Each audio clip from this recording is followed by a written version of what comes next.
தாய் தமிழ் உறவுகள் அனைவருக்கும் வணக்கம். ஃப்ரெண்ட்ஸ் எல்லாரும் எப்படி இருக்கீங்க? எல்லாருமே ரொம்ப நலமா இருப்பீங்க அப்படின்னு நான் நம்புறேன். நவராத்திரி குழுவுல எல்லாம் எல்லாமே சிறப்பா கொண்டாடிட்டு இருப்பீங்க அப்படின்னு நான் நம்புறேன். இங்கேயுமே அப்படிதான் போயிட்டு இருக்கு. நவராத்திரியில ஒவ்வொரு நாளும் ஒவ்வொரு ஸ்பெஷல் அப்படி போயிட்டு இருக்கு. ஸோ அப்படி ஸ்பெஷல்ல பார்க்குற விஷயத்துல வந்து பார்த்தீங்கன்னா இன்னைக்கு நம்ம வீடியோல என்ன ஸ்பெஷலா பார்க்க போறோம்னா பேடிங் பிளவுஸ் ஆல்ரெடி வந்து பார்த்தீங்கன்னா அது எப்படி சரியான முறையில் வெட்டுறது அப்படிங்கிறத நீங்க வந்து இதற்கு முன்னாடி போட்ட வீடியோல வந்து பார்த்துருப்பீங்க. இன்னைக்கு இந்த வீடியோல வந்து பாத்தீங்கன்னா பேடிங் பிளவுஸ் எப்படி தைக்கிறது அப்படிங்கிறத நீங்க வந்து விரிவா பார்க்க போறீங்க. இது வந்து பேடிங் பிளவுஸ் அப்படின்னு பார்க்கும்போது நீங்க முதலா வந்து நீங்க கவனம் கொடுக்க வேண்டியது வந்து பாத்தீங்கன்னா இந்த பேடிங்கோட அமைப்பை எப்படி வைக்கிறது, பேடிங் பிளவுஸ் தைக்கும் போது அதோட முன்பாக மட்டும் எப்படி பர்ஃபெக்டா தைக்கிறது அப்படிங்கிறத மட்டும் தான் இந்த வீடியோல வந்து பார்க்க போறீங்க. ஏன்னா வந்து இந்த வீடியோல ஆல்ரெடி வந்து நான் வந்து இந்த பிளவுஸோட கை அண்டு பிளவுஸோட பின்பகுதி எல்லாமே வந்து நான் தச்சிட்டேன். ஸோ இதுல வந்து மெயினா இது வந்து அதுல வந்து ஸ்பெஷலா எதுவும் சொல்றதுக்கு வந்து எதுவும் இல்லை. அண்டு புதுசா வந்து உங்களுக்கு வந்து அதுல வந்து கத்துக் கொடுக்க வேண்டிய விஷயங்கள் வந்து அதுல வந்து வேற எதுவுமே கிடையாது. பேடிங் பிளவுஸை பொறுத்த வரைக்கும் பேடிங்கோட பிளவுஸ் அமைப்பு மட்டும் டாட் எப்படி பிடிக்கிறது, கழுத்து வந்து எப்படி வந்து வடிவமைப்புகிறது, அதாவது எப்படி வந்து அதை ஃபிக்ஸ் பண்றது அண்ட் பேடிங் வச்சு பார்த்து அதை எப்படி சரியான முறையில் வந்து தையல்லையே வந்து நம்ம ஸ்டிச் பண்ணும்போது அந்த ஸ்டிச்சிங்லேயே வந்து எப்படி சரி பண்றது, அதாவது கரெக்டான முறையில் எப்படி அதை ஃபிக்ஸ் பண்றது அப்படிங்கிறத பார்க்க போறோம். ஸோ இந்த விஷயம் இந்த வீடியோல நீங்க பார்க்கக்கூடிய விஷயம் உண்மையிலேயே உங்களுக்கு ரொம்பவே பிடிக்கும், உண்மையிலேயே வந்து உங்களுக்கு ரொம்பவே பயனுள்ளதா இருக்கும் அப்படின்னு நான் நம்புறேன். ஸோ இந்த வீடியோ பார்த்துருக்கு நீங்க நிறைய பேர் நம்ம சேனலை சப்ஸ்கிரைப் பண்ணாம பார்த்து வரீங்க, மறக்காம சப்ஸ்கிரைப் பண்ணிக்கோங்க. இந்த வீடியோவை ஒரு லைக் கொடுத்து உங்க ஃப்ரெண்ட்ஸ் அண்ட் ஃபேமிலி எல்லாருக்குமே ஷேர் பண்ணிக்கோங்க. நீங்க பார்த்துட்டு இருக்கிறது ஸ்டிச் மாஸ்டர் தமிழ். நான் உங்கள் நண்பன் MSR. வாங்க இன்னைக்கு வீடியோக்குள்ள போலாம்.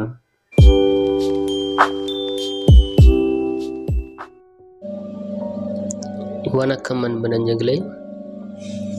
இந்த வீடியோ பேக்ரவுண்டில் மியூசிக்கோடு தான் இருக்கும். அப்போ தான் இதை பார்க்குறதுக்கு ரொம்பவே இன்ட்ரெஸ்டிங்காக இருக்கும். ஸோ மகிழ்ச்சியோடு தொடர்ந்து இந்த வீடியோவை பாருங்கள். இப்போது நான் ஏற்கனவே சொன்னது போல் இந்த ப்ளவுஸோட கையும் பின்னாடியும் வந்து தைச்சிட்டேன். அதாவது பேக் பீஸும் நான் தைச்சிட்டேன். இப்போது முன்பாக வந்து ரெடி பண்ணணும். முன்பாகத்தை வந்து ஒன்று வந்து நம்ம வழக்கமாக லைனிங் அட்டாச் பண்ணுற மாதிரி அட்டாச் பண்ணிக்கலாம். வழக்கமாக செய்யக்கூடிய விஷயந்தான்.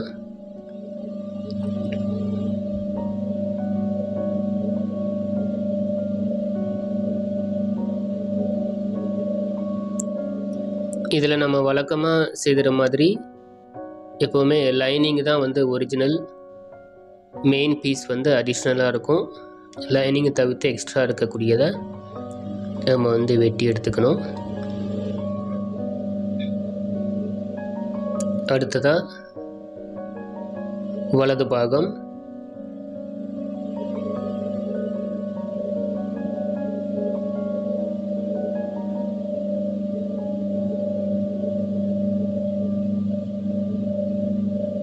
ரொம்பவே ஈஸியான மெத்தட் தான்.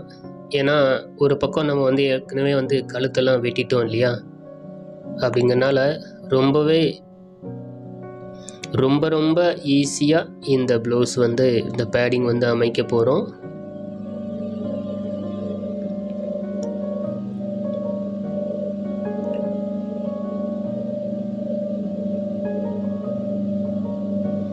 ஓகே, இப்போ பிசுறு இல்லாமல் வந்து வெட்டிட்டோம்.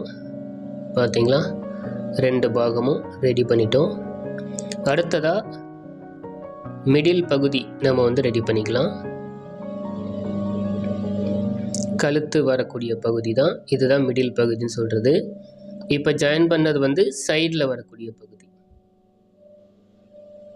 பார்த்தீங்களா, ஸோ இந்த மாதிரி அமைப்பில் வந்து வச்சுக்கணும். இது வந்து துணியில் வந்து உள்பக்கம் வெளிப்பக்கம் ஈஸியாக தெரிகிறதுனால இதில் வந்து நமக்கு எந்த ஒரு சந்தேகமுமே வராது. ரொம்பவே ஈஸியாக வந்து நம்ம தைக்கிறதுக்கு ரொம்ப ஈஸியாக வந்து இருக்கும்.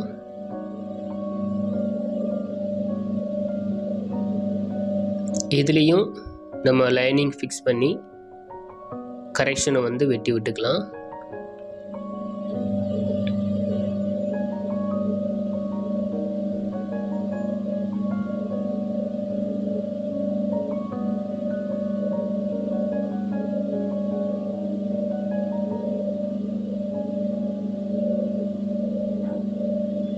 இந்த மாதிரி லைனிங் பதிக்கும்போது லைனிங் பகுதியை வந்து ரொம்பவே இழுத்துறக்கூடாது. பக்குவமாக கரெக்டாக வந்து படிமானம் வந்து கொடுக்கணும்.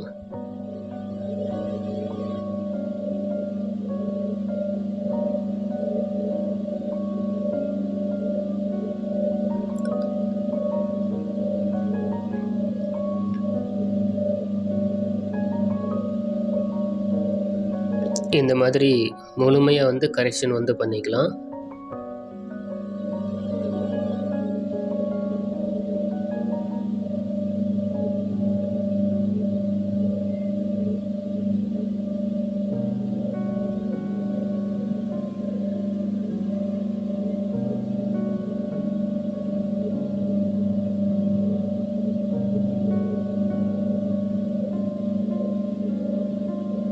நீங்கள் வந்து இந்த ஸ்டேஜ்லேயே வந்து கழுத்து வந்து ரெடி பண்ணிக்க முடியும்.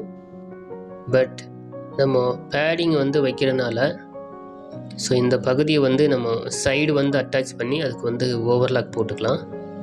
ஏன்னா மெட்டீரியல் வந்து ரொம்பவே பிசுறாக இருக்குது அப்படிங்கிறனால இந்த சைடு பாகத்தை ஜாயின் பண்ணி அந்த ஓவர்லாக் உள்ளே தான் போகுது, வெளியே தெரிய போகிறதில்ல. இருந்தாலும் வந்து பேடிங்க்கு வந்து இது ஒரு சப்போர்ட்டிவாக இருக்கும் இல்லையா, கொஞ்சம் ஸ்ட்ராங்காக வந்து இருக்கும் இல்லையா, துணி வந்து பிசுறு வராமல் இருக்கிறதுக்கு செய்கிறதுக்கு.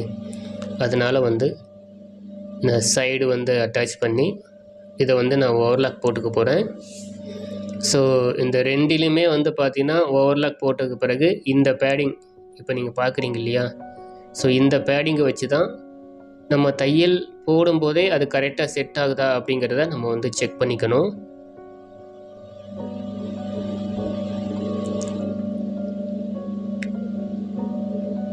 இந்த மாதிரி பிரின்சஸ் கட்டு தைக்கும்போது கீழே இருக்கக்கூடிய துணியை வந்து லேசாக இழுத்துக்கணும்.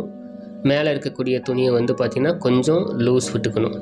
நம்ம கையை அட்டாச் பண்ணும்போது எந்த மாதிரி ஒரு ஸ்டெப்பை வந்து நம்ம ஃபாலோ பண்ணுவோமோ அதே ஸ்டெப் இதையும் வந்து நம்ம ஃபாலோ பண்ணணும்.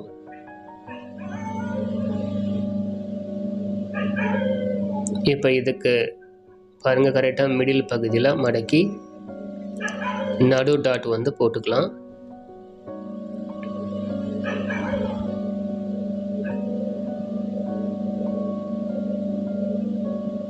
அது பேடிங்கின்னு பொறுத்தவரைன்னு பார்த்தீங்கன்னா அந்த ஒவ்வொரு சைஸுக்கு ஏற்றாற் போல் வந்து நம்ம டாட்டோட அமைப்பு வந்து தேவைக்கு ஏற்ப போட்டுக்கலாம், போடாமலும் இருக்கலாம். ரொம்ப சின்ன சைஸாக இருக்குது அப்படின்னா, அதாவது 30, 32 இந்த மாதிரி சைஸ்னால் இந்த மிடில் டாட் கூட வந்து தேவைப்படாது. பட் ஆனால் இது நீங்கள் ப்ளவுஸோட கட்டிங் வீடியோவில் பார்த்துருப்பீங்க, 38 சைஸ் ரெடியாக வருது அப்படிங்கிறனால வந்து பார்த்திங்கன்னா ஸோ நம்ம இதுக்கு வந்து மிடில் டாட் வந்து போட்டால் தான் அந்த கப் சைஸ் வந்து செட் ஆகும்.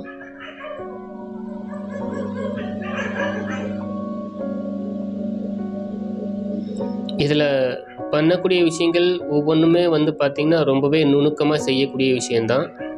பட் ஆனால் நம்ம பார்த்து பக்குவமாக செய்யும் பட்சத்தில் வந்து பார்த்திங்கன்னா அந்த ப்ளவுஸோட அமைப்பு வந்து ரொம்பவே வந்து சூப்பராக வந்து அமையும்.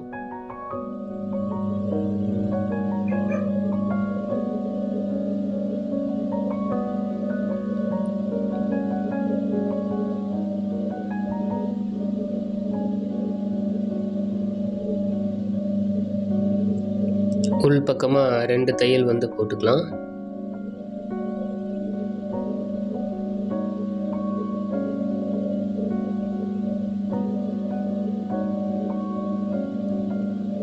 அதே போல் நடு டாட் போட்டுக்கலாம்.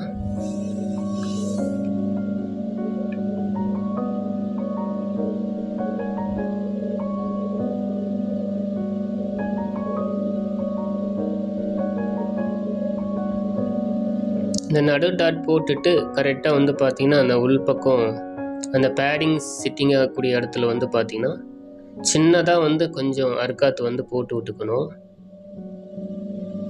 ஏன்னா அப்போ தான் வந்து நல்லா படிஞ்சு வந்து கொடுக்கும். உள்ளே இருக்கக்கூடிய துணி வந்து ரொம்ப இழுக்காமல் செய்யாமல் வந்து இருக்கும்.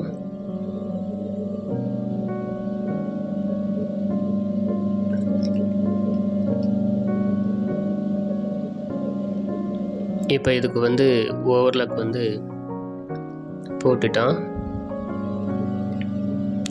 இப்போ போட்டுட்டு அந்த ஸ்பாட்டில் வந்து பார்த்திங்கன்னா நம்ம கப்பு வந்து பேடிங்கை வந்து வச்சு பார்க்கணும். நம்ம டாட் பிடிச்சது கரெக்டாக தான் பிடிச்சிருக்கோமா, இல்லை வந்து ஏதாவது கொஞ்சம் கரெக்ஷன் இருந்தால் அது இந்த ஸ்டேஜ்லேயே வந்து சரி பண்ணிக்கிறதுக்காக தான் இந்த கப்பு வந்து உடனே வந்து வச்சு பார்க்கணும். ஓகே, இப்போ வந்து மெயின் பீஸை வந்து நம்ம வந்து பேடிங்க்கு ஏற்ற மாதிரி வந்து ரெடி பண்ணிட்டோம். அதற்கடுத்து முன்பாகம் இன்னொரு பகுதியை நம்ம வெட்டி வச்சுருக்கோம் இல்லையா, அதையும் வந்து நம்ம இதை கேட்டது போல் ரெடி பண்ணணும்.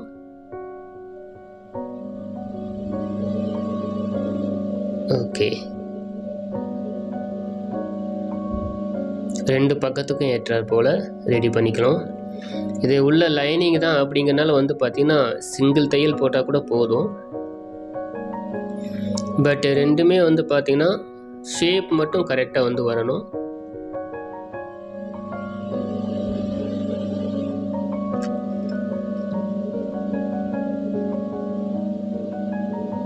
இந்த மாதிரி வந்து டாட் வந்து போட்டுக்கணும்.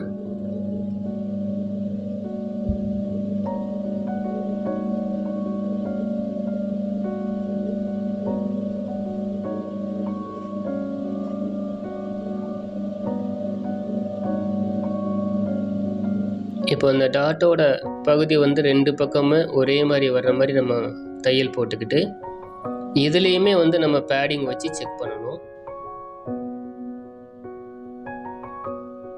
இது உள் பக்கம் தானே இருக்குது அப்படின்ட்டு நம்ம வந்து அதை வந்து ஃப்ரீயாக வந்து விட்டுடக்கூடாது. ஏன்னா பேடிங்குங்கிறது உள் பக்கமும் செட் ஆகணும், அதே நேரத்தில் வெளிப்பக்கமும் செட் ஆகணும்.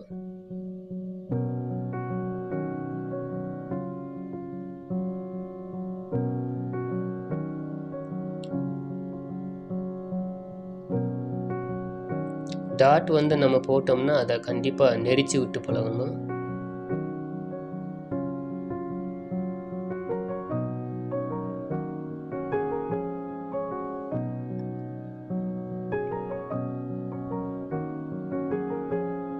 இப்படி நெரிச்சு விட்டு பார்க்கும்போது தான் இந்த ப்ளவுஸோட ஃபினிஷிங் வந்து உண்மையிலே நம்ம எதிர்பார்த்த மாதிரி வந்திருக்கா இல்லையான்னு சொல்லி நம்ம வந்து பார்த்துக்கிறதுக்கு ரொம்பவே ஒரு ஹெல்ப்ஃபுல்லாக வந்து இருக்கும். இப்போ பாருங்கள், மெயின் பீஸில் நம்ம கழுத்தை ஜாயின் பண்ணிவிட்டு திரும்ப வந்து பேடிங் வந்து செக் பண்ணிக்கலாம். இப்போ ஏற்கனவே ஒரு பகுதி வந்து கழுத்து வந்து வெட்டி ஒன்று வெட்டாமல் இருக்குது பார்த்தீங்களா. இப்போ வெட்டின பாகத்தை வெட்டாத பாகத்தில் வந்து வச்சு அப்படியே இப்போ பார்த்தீங்கன்னா பிசுறு பாருங்கள் வெளியே தெரியுதுங்களா. இதை அடித்து திருப்பும்போது அந்த பிசுறு வந்து உள்ளே போயிடும்.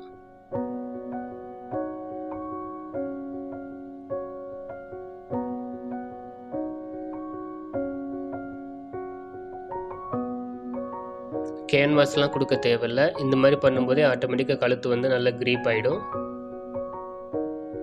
அதே நேரத்தில் கீழேயும் வந்து நம்ம இந்த உயரத்தையும் வந்து பிடிச்சிக்கலாம். கீழே வரக்கூடிய அந்த டாட்டோட அமைப்பை ஆப்போசிட் சைடில் வந்து வச்சுக்கோங்க. ரெண்டுமே ஒரே பக்கமாக வைக்காதீங்க.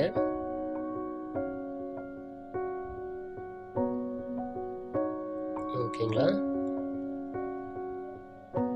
இப்போ இன்னொரு பாகத்தையும் தைச்சிக்கலாம். ஸோ இந்த பொசிஷன் இந்த மாதிரி கழுத்தை அடித்து திருப்பணும் அப்படிங்கிறனால தான் நான் ஏற்கனவே இந்த ப்ளவுஸை வெட்டும் போதே முன் கழுத்தை வந்து ஒரு பாகத்துக்கு வந்து வெட்டிட்டேன். ஸோ தைக்கும்போது நம்ம எதையும் யோசிக்க தேவையில்லை பார்த்தீங்களா. நம்ம பாட்டுக்கு தையலில் மட்டும் கவனம் செலுத்திட்டு போயிட்டே இருக்கலாம்.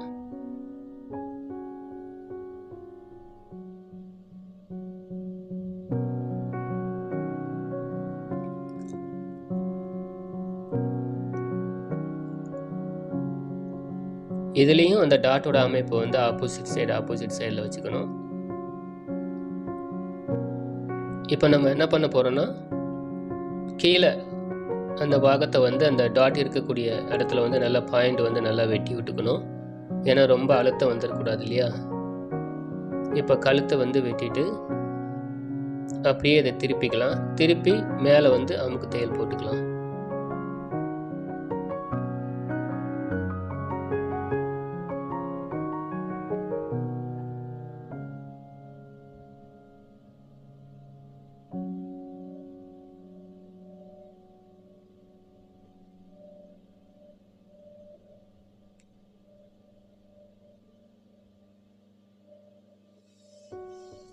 திருப்பி விட்டுட்டு லைனிங் பகுதியை வந்து நல்லா வந்து நெரிச்சு விட்டுக்கணும். எப்பவுமே நெரிச்சு விட்டால் தான் ஃபினிஷிங் வந்து பக்காவாக வந்திருக்கும்.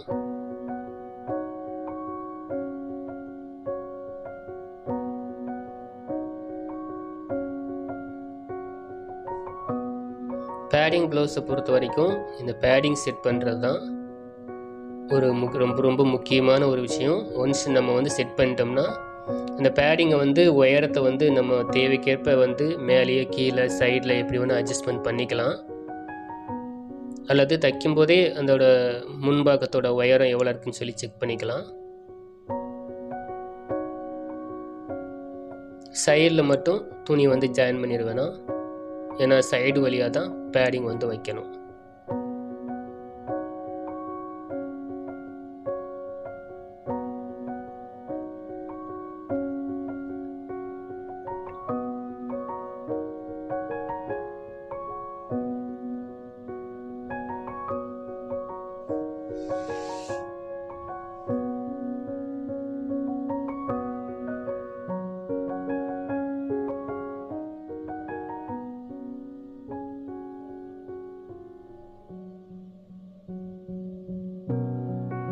இதே போல் 2 பகுதியும் வந்து நம்ம ரெடி பண்ணிவிட்டு நம்ம வழக்கம் போல் கொக்கி பீஸ், ஐ பீஸ் இதெல்லாம் வந்து நம்ம தையல் போட்டுக்கலாம், தைச்சிக்கலாம்.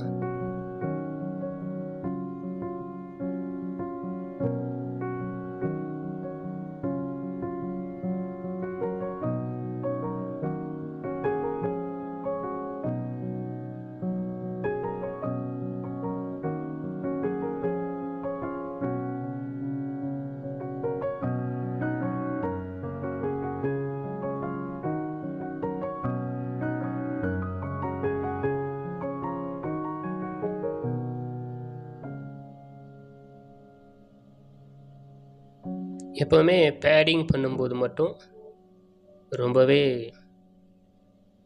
கவனம் செலுத்தி தான் வந்து தைக்கணும். ஏன்னா ஒன்ஸ் வந்து நம்ம இந்த டாட்டெல்லாம் இன் அவுட் பண்ணுறோம் அப்படிங்கிறனால திரும்ப வந்து எதுவுமே வந்து அட்ஜஸ்ட்மெண்ட் வந்து பண்ணுறதுக்கே கொஞ்சம் கஷ்டமாக போயிடும்.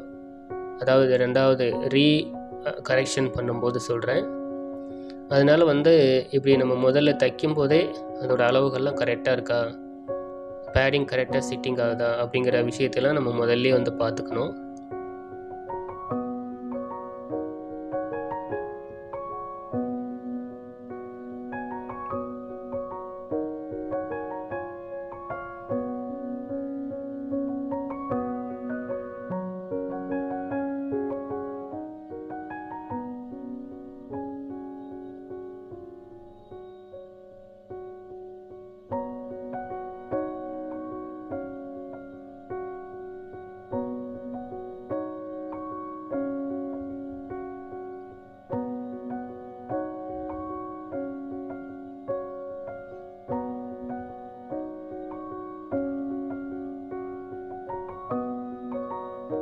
டாட்டோட அமைப்பு கரெக்டாக ஒன்று போல் வர்ற மாதிரி வந்து பார்த்துக்கணும்.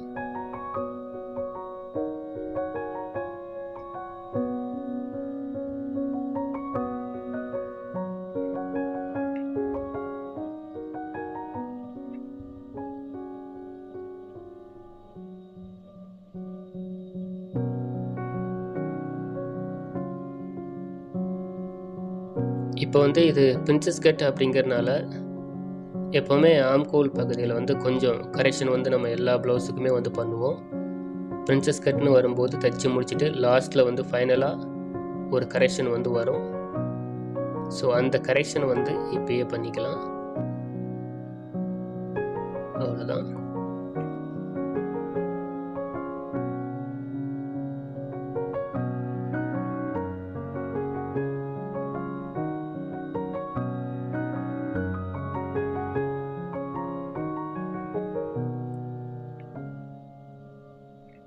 அடுத்ததாக கொக்கி பீஸ், ஐ பீஸ் வைக்கிறதுக்கு முன்னாடி இது ரெண்டுமே கொக்கி பீஸ், ஐ பீஸ் பகுதி கரெக்டாக தான் இருக்கா அப்படின்னு சொல்லி செக் பண்ணிக்கணும்.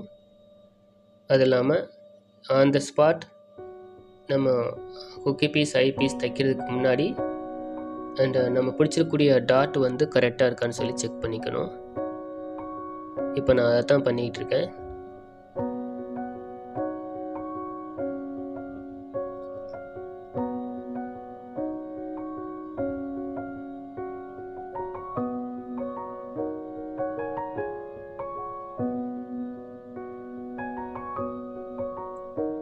ஸோ இந்த மாதிரி செக் பண்ணிக்கிறது நம்ம முதல்ல வந்து நமக்கு வந்து தெரிஞ்சிடும், இது வந்து பர்ஃபெக்டாக தான் இருக்குது அப்படிங்கிறத நம்ம தெரிஞ்சுக்கலாம்.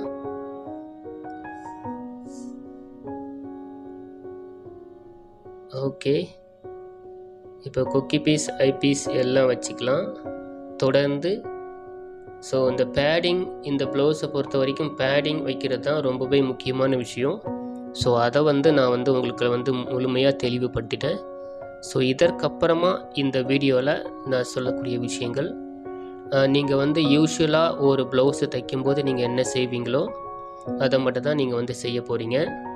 அண்டு பேடிங் வைக்கும்போது வந்து பார்த்திங்கன்னா சின்ன சின்ன, அதாவது நம்ம டாட் பிடிச்சிருக்கோம் பார்த்திங்களா, அந்த டாட் பிடிச்சிருக்கக்கூடிய இடத்துல நம்ம பேடிங்கை வந்து வச்சு நம்ம முன் உயரத்தை வந்து நார்மலாக முன் உயரம் எடுப்போம் பார்த்திங்களா, அந்த அளவை வந்து நம்ம வந்து செக் பண்ணி பேடிங்கை வந்து ஃபிக்ஸ் பண்ணணும்.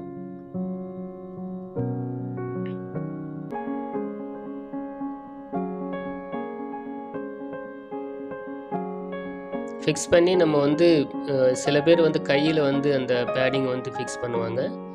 பட் நம்ம வந்து அதெல்லாம் பண்ணாமல் என்ன பண்ணுறோன்னா, மிஷின் தையல்லே வந்து நம்ம அதை வந்து ஃபிக்ஸ் பண்ண போகிறோம். ஸோ அப்படி பண்ணுறது தான் ரொம்பவே எளிமையான ஒரு விஷயமா இருக்கும். அண்டு அதே நேரத்தில் வந்து ப்ளவுஸோட அமைப்பும் வந்து பார்த்திங்கன்னா நல்லா வந்து இருக்கும்.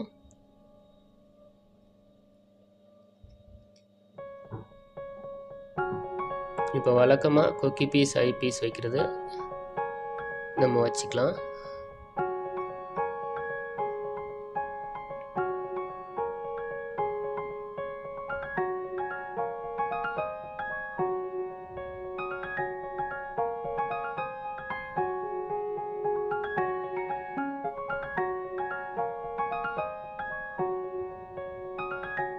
ஓகே, அடுத்து வந்து கொக்கி வைக்கிற பீஸ் வந்து வச்சுக்கலாம்.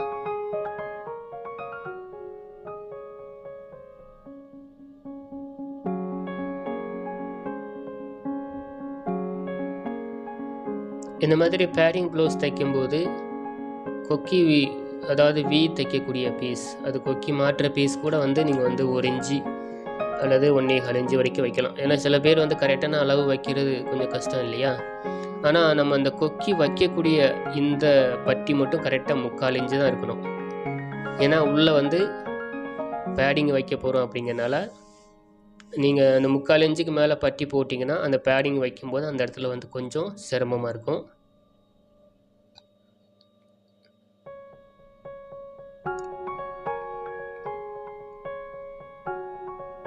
அப்புறம் பேடிங் அட்ஜஸ்ட்மெண்ட் பண்ணுறது கொஞ்சம் கஷ்டமாக இருக்கும்.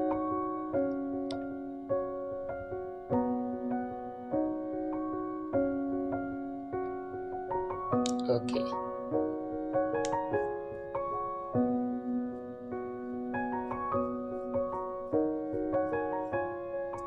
இப்போ என்ன பண்ணுறேன்னா, சைடு வந்து அந்த ஓப்பன் இருந்தது இல்லையா, அதை வந்து பிளாக் பண்ணிக்கலாம். இப்போ வந்து பேடிங் வந்து ஃபிக்ஸ் பண்ண போகிறோம்.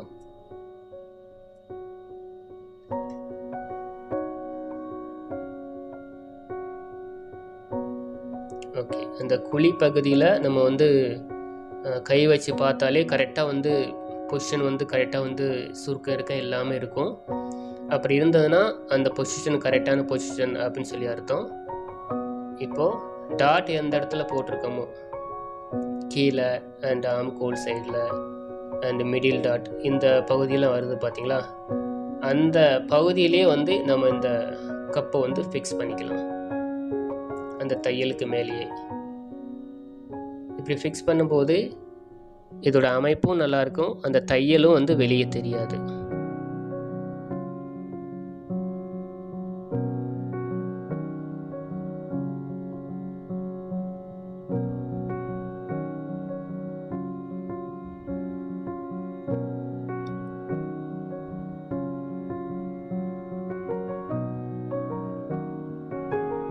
ஒரு டைமுக்கு 2 டைம் வந்து நல்லா வந்து கரெக்டாக வந்து ஃபிக்ஸிங் பார்த்துக்கணும்.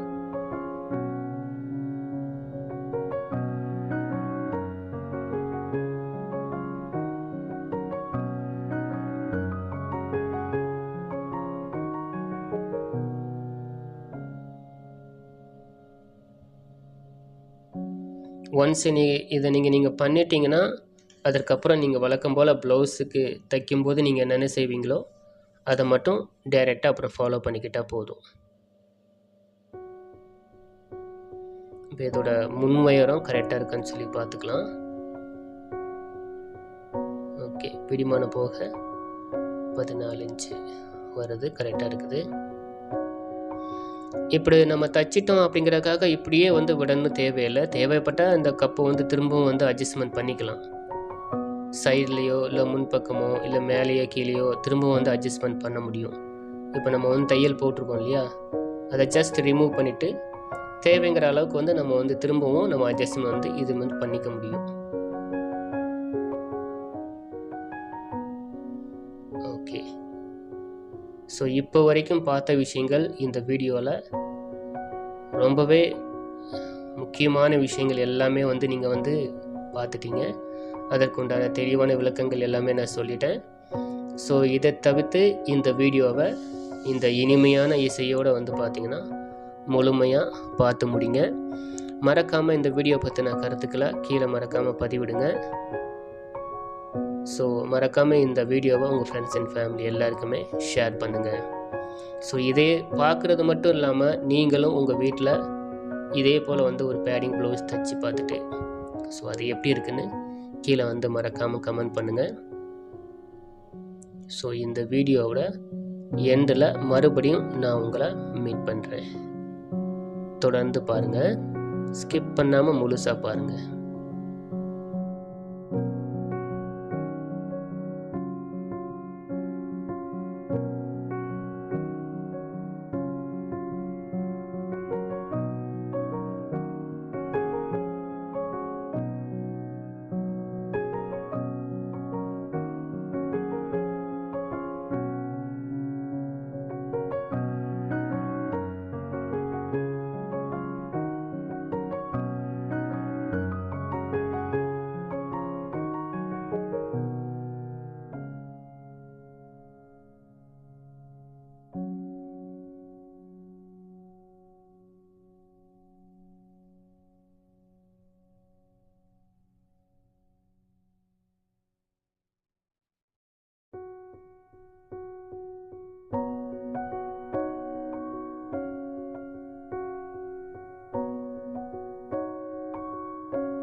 டியர் ஃப்ரெண்ட்ஸ், இப்போ வரைக்கும் இந்த வீடியோல நீங்க பார்த்த விஷயங்கள் எல்லாமே உங்களுக்கு ரொம்பவே பிடிச்சிருக்கும், ரொம்பவே பயனுள்ளதா இருந்திருக்கும்.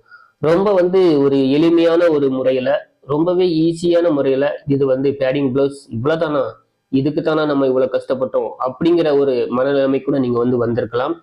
ஸோ இந்த வீடியோ பத்தில நீங்க எந்த விஷயத்த ரொம்பவே சுலபமா நினைச்சீங்க, ஸோ இதுல எந்த இன்னொரு விஷயம் பாத்தீங்கன்னா உங்களுக்கு ஒரு கஷ்டமா இருந்தது, ஸோ இதை பத்தின வேற என்ன மேலான கருத்துக்கள் இருக்கு அப்படிங்கிறத பத்தி கீழே மறக்காம கமெண்ட் பண்ணுங்க. ஸோ அந்த கமெண்ட்ஸுக்கு பாத்தீங்கன்னா நான் பதில் கொடுக்கும் நேரத்துல அதற்கு உண்டான நீங்க தெளிவான விஷயங்களை நீங்க தெரிஞ்சுக்கிறதுக்கு உங்களுக்கு ஒரு வாய்ப்பா இருக்கும் அப்படின்னு நான் நம்புறேன். ஸோ இதே போல வேற ஒரு வீடியோல மீட் பண்றேன். நன்றி, வணக்கம்.